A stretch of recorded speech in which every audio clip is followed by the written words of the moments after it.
célébrons cette nuit le grand mystère de la résurrection du Christ. Mystère que Jésus avait annoncé à 3 reprises, selon le témoignage des évangiles. Par exemple, nous lisons dans l'évangile selon saint Marc, Jésus commença à leur enseigner qu'il fallait que le Fils de l'homme souffre beaucoup, qu'il soit rejeté par les anciens, les grands prêtres et les scribes, qu'il soit tué et que 3 jours après, il ressuscite. Dans les autres annonces de la Passion, nous avons encore cette mention que 3 jours après avoir souffert et avoir été mis à mort, le Christ ressuscitera. Et le jour même de la résurrection, selon l'évangile de Luc, il est rappelé à 2 reprises que Jésus devait ressusciter le 3e jour. Il y a d'abord les anges qui s'adressent aux femmes venues au tombeau. « Rappelez-vous ce qu'il vous a dit quand il était encore en Galilée. Il faut que le Fils de l'homme soit livré aux mains des pécheurs, qu'il soit crucifié et que le 3e jour, il ressuscite. » Et le soir de Pâques, aux apôtres dans le Cénacle, ainsi est-il écrit que le Christ souffrirait, qu'il ressusciterait d'entre les morts le 3e jour.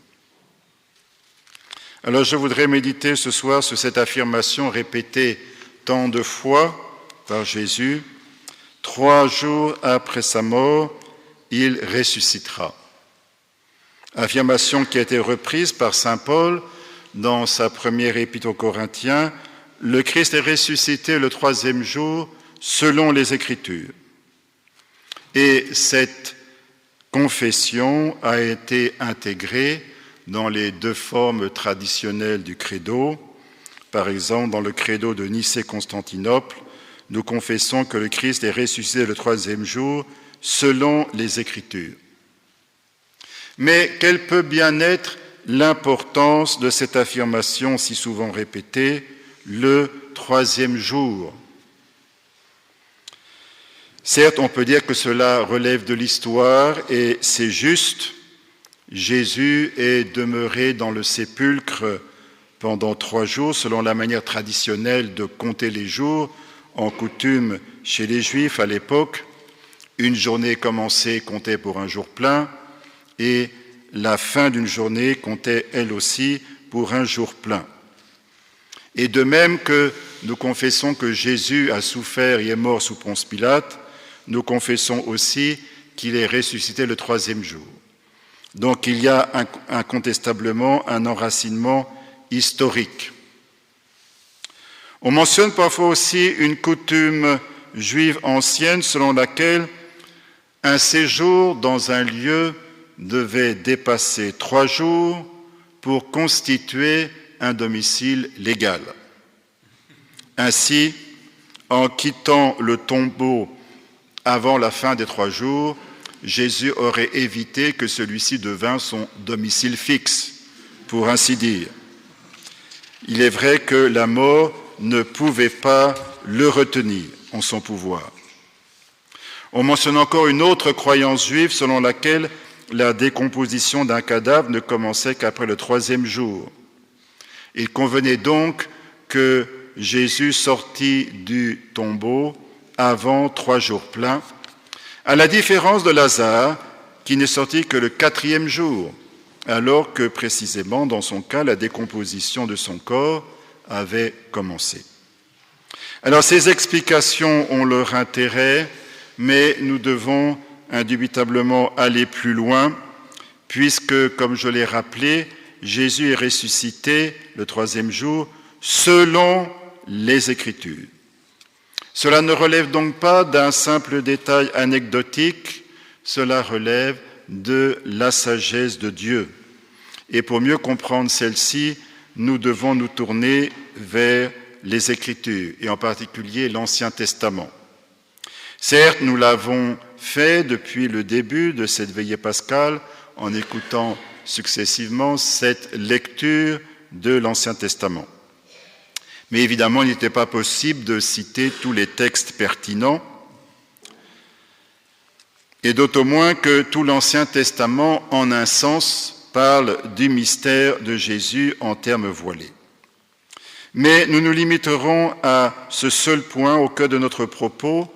Dans l'Ancien Testament, à de nombreuses reprises, le troisième jour apparaît comme le jour où Dieu intervient de manière salvifique pour communiquer la vie.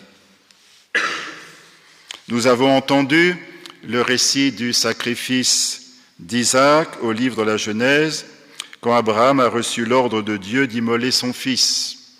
Et c'est le troisième jour, après le départ d'Abraham pour le pays de Moria, qu'Isaac, qui devait y être sacrifié, est rendu à la vie.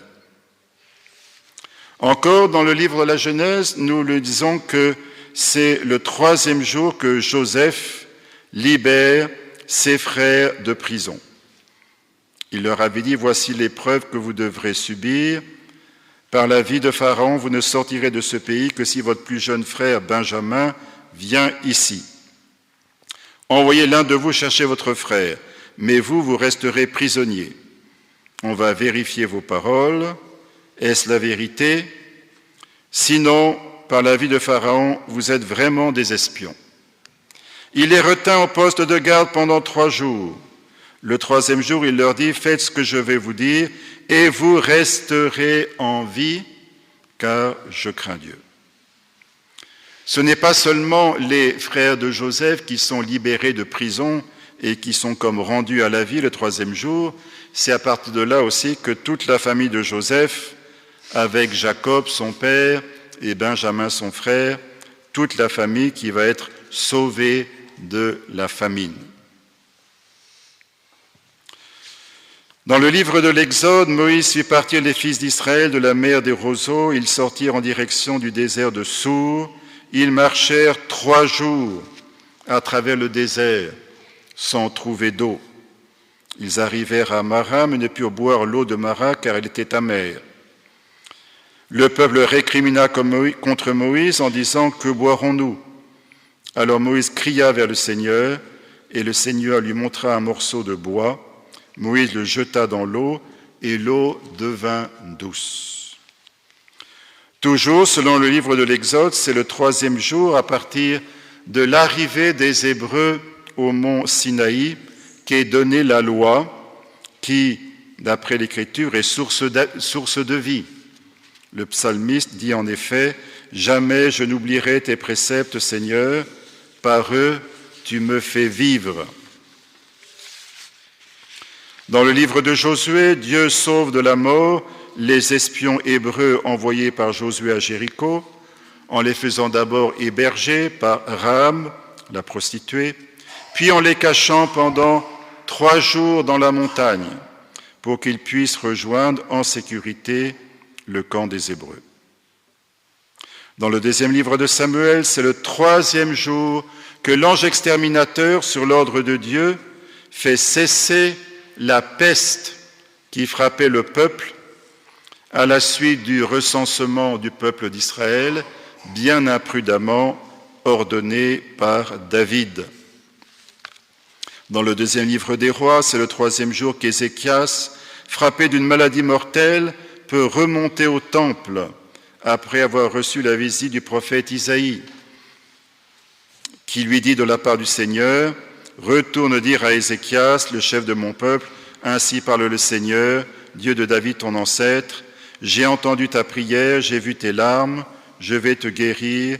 Dans 3 jours, tu monteras à la montagne du Seigneur, à la maison du Seigneur, le temple. » Dans le livre d'Esther, c'est au terme de 3 jours de jeûne que la reine Esther paraît devant le roi Assuérus, sans avoir été convoquée par lui. Et donc pour ce motif, elle aurait dû normalement être mise à mort, mais c'est alors qu'elle obtient qu'Assuérus réponde à son invitation à son banquet, à la suite duquel le roi leva l'ordre d'extermination des Juifs. Dans un autre passage que nous connaissons bien, Dieu a sauvé le prophète Jonas de la mort en le faisant avaler par un gros poisson dans le ventre duquel il est resté 3 jours et 3 nuits avant d'être jeté vivant sur le rivage. Et nous savons que dans les évangiles, Jésus se réfère explicitement à ce passage pour annoncer son mystère pascal. On pourrait multiplier les exemples, je n'en cite qu'un dernier, le livre d'Osée. Nous avons entendu ce passage dans la liturgie aujourd'hui. « Venez, retournons vers le Seigneur, il a blessé, mais il nous guérira, il a frappé, mais il nous soignera. Après 2 jours, il nous rendra la vie, il nous relèvera le 3e jour. Alors nous vivrons devant sa face.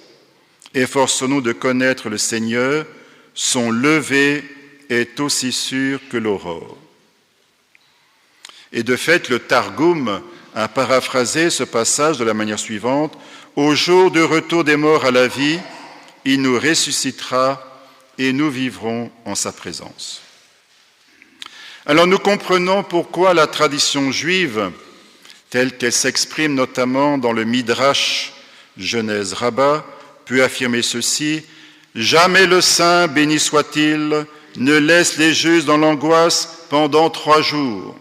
Nous l'apprenons de Joseph, de Jonas, de Mardoché et de David. » Frères et sœurs, dans cette lumière, la résurrection du Christ que nous célébrons, résurrection survenue le 3e jour après sa mort, apparaît comme le sommet des interventions salvifiques de Dieu dans l'histoire.